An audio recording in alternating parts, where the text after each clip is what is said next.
Hi hello నమస్తే. Love today hero ప్రేమల heroine కాంబోలో విడుదలైన సినిమా డ్యూడ్. కీర్తీశ్వరన్ అనే కుర్రాడు దర్శకుడిగా తీసిన తొలి సినిమా ఇది. ఈ సినిమా బాగానే ఉంది. ఇంట్రడక్షన్ షాట్ నుంచి ఇంటర్వెల్ వరకు ఫస్ట్ హాఫ్ అంతా చాలా ఎంటర్టైనింగ్గా సినిమా సాగడంతో ప్రేక్షకులకి ఎక్కడ బోర్ అనిపించదు. కానీ సెకండ్ హాఫ్లో మాత్రం హీరో క్యారెక్టరైజేషన్ పూర్తిగా పట్టుకోల్పోయింది. హీరో ఇంతకు మించి దిగజారడన్న ప్రతిసారి అంతకంతకు దిగజారిపోతూనే ఉంటాడు. ఆ దిగజారుడుతనానికి దర్శకుడు కీర్తీశ్వరన్ ప్రేమ, త్యాగం, స్నేహం అని చెప్పి ఎంత కవర్ చేసినా ప్రేక్షకుడికి హీరో క్యారెక్టరైజేషన్పై జాలి కలగడం ఖాయం. ఒకానొక టైంకు రాజు అయ్యా మహారాజు అయ్యా అని బ్యాక్గ్రౌండ్ సాంగ్ పాడుకుంటూ జేబులో చేతులు పెట్టుకుని నడుచుకుంటూ వెళ్ళిపోదాం అనిపిస్తుంది. ఫస్ట్ హాఫ్ను ఫన్తో నింపేసి ప్రేక్షకులకు ఏం కావాలో అది ఇచ్చేసిన దర్శకుడు సెకండ్ హాఫ్ విషయంలో మాత్రం విపరీతమైన సినిమాటిక్ లిబర్టీ తీసుకున్నాడు. ఆడియన్స్ ఏం చూపించినా కన్విన్స్ అయి కాంప్రమైజ్ అయిపోతారనే ధోరణిలో సెకండ్ హాఫ్ సాగింది. సమాజంలో ఎప్పటి నుంచో కాదు ఇప్పటికీ ఉన్న ఒక సామాజిక మానసిక రుగ్మత గురించి బలంగా చెప్పాలని దర్శకుడు భావించినప్పటికీ ఆ పాయింట్ అంత ప్రాపర్గా కన్వే అయినట్టు అనిపించలేదు.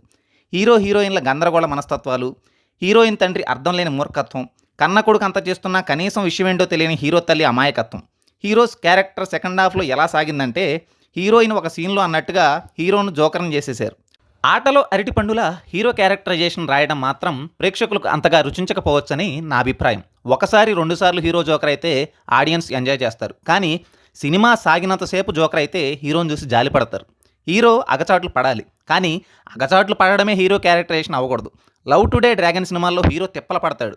హీరో పడే అష్టకష్టాలను చూసి ప్రేక్షకులు కడుపుబ్బా నవ్వుకున్నారు. 2 సినిమాలు హిట్ అయ్యాయి. అయితే ఆ 2 సినిమాల్లో హీరో తిప్పల పడినా తిరిగి నిలబడతాడు. హీరో తాలూకు ఇమేజ్ డ్యామేజ్ కాకుండా ఆ 2 సినిమాలకు శుభం కాటు పడుతుంది. డ్యూడ్లో కూడా అలానే చూపించినప్పటికీ హీరో కాబట్టి, క్లైమాక్స్లో కూడా అలా చూపించకపోతే బాగుండదు కాబట్టి హీరో క్యారెక్టర్ని తిరిగి నిలబెడదాం అన్నట్టుగా ఉండటమే ఈ సినిమాలో ఉన్న బిగ్ నెగిటివ్ పాయింట్. అంతకు మించి ఈ సినిమాలో పెద్ద డ్రాబ్యాక్స్ ఏం కనిపించవు. హీరో పాత్రను ఇంకాస్త మెరుగ్గా బిల్డ్ చేసి ఉంటే సినిమా రిజల్ట్ మరింత బెటర్గా ఉండేది. ఒక్క మాటలో చెప్పాలంటే ఈ సినిమా ఓవరాల్గా బాగుంది. ఫైనల్గా ఒక యావరేజ్ సినిమాగా మిగిలిపోయే ఛాన్స్ ఉంది. ఫస్ట్ హాఫ్ ఫుల్ ఎంజాయ్ చేస్తారు. సెకండ్ హాఫ్ హీరో త్యాగాలు చూసి జాలి పడతారు. ఈ సినిమాకు హీరోయిన్లు ప్రధాన బలం. ప్రదీప్ రంగనాథన్ హీరో మెటీరియల్ కాదని భావించే సోకాల్డ్ జర్నలిస్టులు పాత్రలో పరకాయ ప్రవేశం చేసే ఇలాంటి ఏ నటుడైనా హీరోనే అని మాత్రం ఒప్పుకోక తప్పదు. హీరోయిన్ మమితా బైజూకు నటనకు స్కోప్ ఉన్న ఒక మంచి క్యారెక్టర్ పడింది. ప్రేమల సినిమాలో కేవలం చిల్ యాటిట్యూడ్ క్యారెక్టర్ చేయడంతో ఆ సినిమాలో ఆమె క్యూట్గా ఉందని మాత్రమే ప్రశంసలు వచ్చాయి. డ్యూడ్ సినిమా చూస్తే మాత్రం మమితా బైజూకు ప్రేక్షకులను నవ్వించడమే కాదు, ఏడిపించడం కూడా తెలుసని అర్థమవుతుంది. ఇద్దరు మంచి యాక్టర్స్ను హీరోయిన్లుగా ఎంచుకున్న దర్శకుడు కీర్తీశ్వరన్ రైటింగ్లో మాత్రం బెటర్మెంట్ కోసం మరో ఎగ్జామ్ రాయాల్సిందే. కీర్తీశ్వరన్ దర్శకుడిగా ఫెయిల్ అవ్వలేదు. 100కి 60 మార్కులు తెచ్చుకున్నాడు.